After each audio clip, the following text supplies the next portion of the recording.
namanya konslet. Saya akan berimajinasi liar lagi tentang bagaimana pernikahan orang tadi sudah disetujui, tibalah waktunya menikah, lalu menanggap orkes dangdut.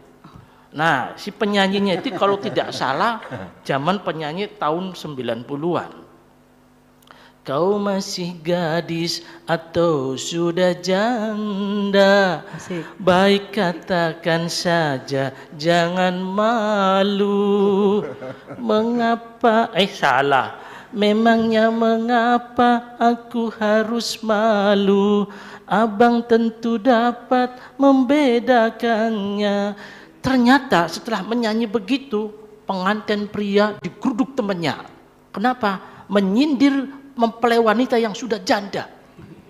Jadi oleh karena itu pemirsa kalau mengundang penyanyi dangdut, pilihan lagunya jangan menyindir pengantin sehingga pengantin besoknya bertengkar. Itu kira-kira imajinasi liar saya kembali ke Mbak Hani. Mohon maaf pemirsa. Iya, terima kasih diberikan kepada Pak Tato yang luar biasa untuk closing statement. Closing statement selanjutnya diberikan kepada Buya. Persilakan jadi Buya. kita masih melanjutkan tadi bentuk tasbih atau resemblance. Nggak tahu dalam bahasa Indonesia apa resemblance itu. Majas. Iyalah, itulah makanya terminologinya masih belum nyambung ya dengan retorika di dunia Arab berbeda dengan retorika di Indonesia. Ada model lain dari bentuk resemblance di balik macan yang diserupakan dengan Pak Tato. Saya masuk kebun binatang, melihat macan yang gagah. Pak Rahmat, sini, itu kayak Pak Tato. Itu terbalik. Ya. Ini membuat kita menjadi melompat imajinasi kita. Jadi kayak apa Pak Tato itu? Macannya sebegini gagah beraninya. Jadi diumpamakan seperti Pak Tato, berarti Pak Tato melebihi keberanian macan tadi. Itu. Kemudian juga jangan berharap Mbak Ani saya akan mengumpamakan wajahmu seperti rembulan ya. Tetapi pada satu hari kita berjalan berdua pada malam bulan purnama, saya akan mengatakan sebetulnya bulan yang sebenarnya mana? Yang di sana apa yang di sini? Yang di sini. Nah, ini adalah bentuk membangun satu imajinasi dalam diri kita. Itu adalah dalam wilayah balaghah ya, ilmunya namanya ilmu al-bayan ya. Itu khusus membahas masalah tasbih sangat mendetail sekali. Kemudian pada closing statement ini saya ingin menjelaskan bahwa halaman ke-8 ini adapun komentar orang-orang yang ada di sekitar kita biarkan saja terus menggonggong. Ini artinya mereka itu anjing. Yang menggonggong siapa? Manusia itu anjing. Biarkan saja mereka menggonggong, artinya mereka itu anjing. Ya, dalam peribahasanya kita tetap melangkah maju. Peribahasa Indonesianya biarkan anjing kafilah tetap berlalu. Jadi gimana? Ya pakai EGP aja. EGP itu singkatan emangnya gue pikirin. Kalau bisa kita selalu berbuat baik kepada orang lain. Bila tidak bisa, paling tidak jangan menyakiti siapapun. Ini adalah ajaran kemuliaan hati kita. Kalau nggak bisa nolong ya jangan menyakiti dong. Nolongnya enggak, menyakiti aja lagi. Kemudian apabila engkau masih tetap saja memperhatikan komentar-komentar mereka, maka selamanya engkau akan terpenjara. Ini satu jawaban dari dialog antara dua orang itu. Dia sering mengeluh bahwa statusnya sebagai janda itu menjadi bahan gosip di masyarakat kita ya. Tidak di kota saja, di kampung juga sama kok. Ya, ketika masih punya suami dipanggilnya ibu. Setelah jadi janda dipanggilnya neng. Sangat direndahkan sekali.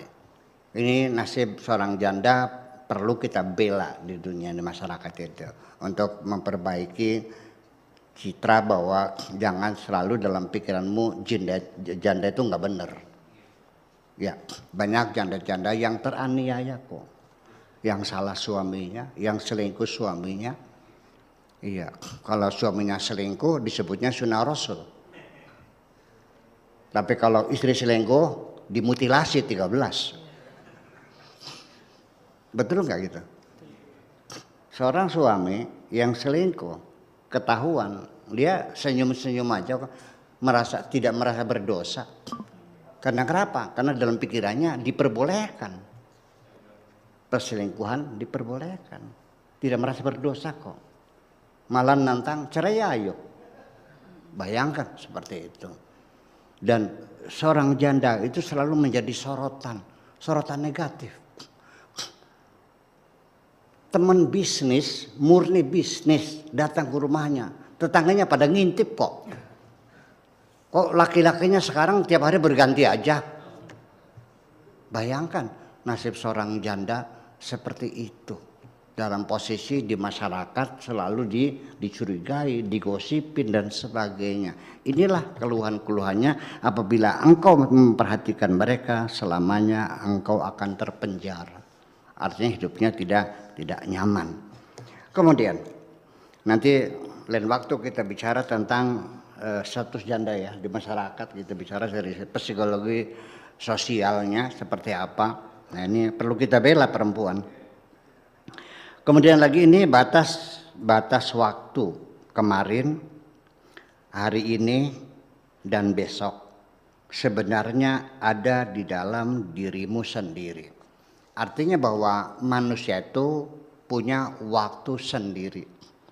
Adapun waktu yang dilambangkan dalam jam di tembok itu, yang di HP ini, itu adalah waktu artifisial.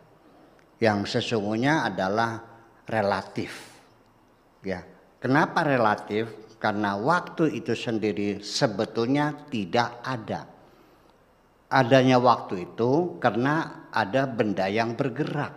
Karena bumi ini berotasi. Kalau bumi tidak muter, ada besok enggak? Ada kemarin enggak? Enggak ada. Disitulah namanya. Nah, manusia itu punya waktu sendiri.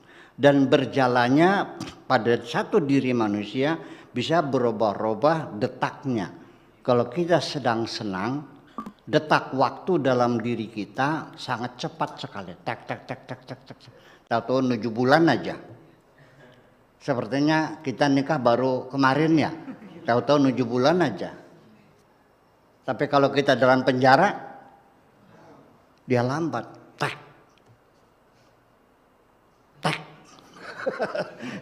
Yaitu sehari terasa setahun, itu waktu.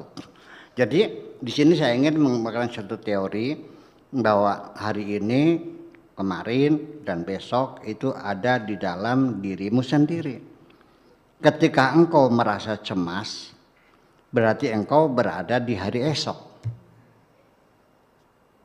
Kamu hidupnya di hari masih nyangkul di hari kemarin.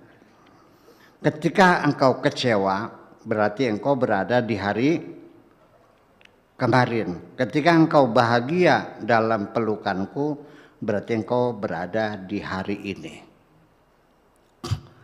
Kemarin tidak usah kau perpanjang kekecewaan. Sudah lewat dan tidak akan kembali. Hari esok tidak usah kau cemasi, kau takuti, karena belum terjadi. Bagaimana Anda mundur ancang-ancang ingin melompati lubang, padahal lubang itu nggak ada, belum ada. Jadi kalau kita habis waktunya kecewa terhadap masa lalu dan takut terhadap masa depan, kapan engkau bisa menikmati hari ini? Nikmatilah hari ini apa adanya. Ya, ketika engkau berserah diri kepada Tuhanmu sepenuh hati, maka engkau berada di 3 waktu. Atau engkau sudah tidak lagi terikat waktu. Kita sudah tidak terikat dimensi waktu. Memang waktu adalah salah satu dimensi yang mengikat kita. Tetapi dalam keadaan kita berserah diri kepada Tuhan, dan Tuhan tidak terikat dengan waktu, maka kita pun tidak terikat dengan waktu. Disitulah kita baru merasakan sebagai makhluk yang bebas dan merdeka, bisa melanglang buana, bisa ke belakang, bisa ke depan. Ini artinya teori Sigmund Freud tentang mimpi itu teori Sigmund Freud, peletak batu pertama psikoanalisis yang bekerja dengan Alfred Adler, tapi terjadi pecah kongsi karena ngotot Sigmund Freud bahwa faktor pendorong utama manusia bekerja adalah seks. Alfred Adler menolak, akhirnya dia berpisah, dia membangun satu skolastik sendiri, dan buku pertama yang dibuat oleh Alfred Adler adalah judulnya bagus, The Science of Living. Itu bukunya ya mungkin di perpustakaan juga ada. Nah itu Sigmund Freud menafsirkan mimpi itu kalau bahwa antara roh dengan jasad ini ketika sejajar waktunya sama, ya, maka mimpi-mimpi kita ini adalah kelanjutan dari apa yang kita alami hari ini. Di siang harinya surat cinta kita ditolak, disobek-sobek oleh pacar kita. Di malam harinya cintamu diterima oleh pacarmu itu. Hari ini engkau mandi-mandian, malamnya mimpinya mandi-mandian juga. Berarti jasadmu dan rohmu sejajar.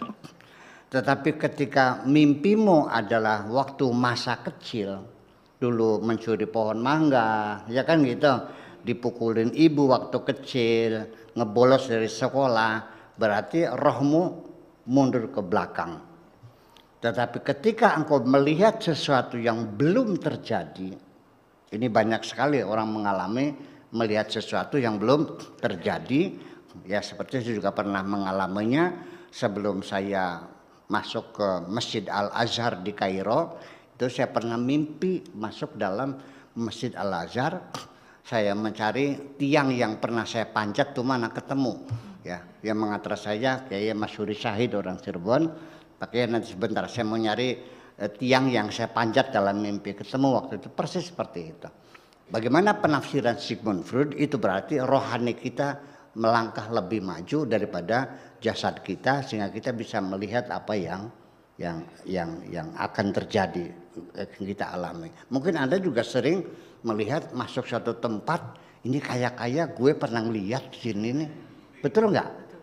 Ya, seperti itu. Itu artinya dalam mimpi engkau melihat sesuatu yang secara realita Anda belum pernah melihatnya.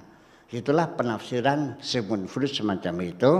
Adapun mimpi-mimpi yang bisa ditafsirkan ada maknanya, itu ada di dalam kitab Ibnu Sirin namanya Ta'birul Manam. Nah, di sini artinya bahwa mungkin saja Sigmund Freud juga membaca kitab Ta'birul Manam ini, karya umat Islam pada abad ke-4, abad ke-5 Hijriah semacam itu, mungkin dibaca oleh beliau bagaimana beliau menafsirkan mimpi semacam itu.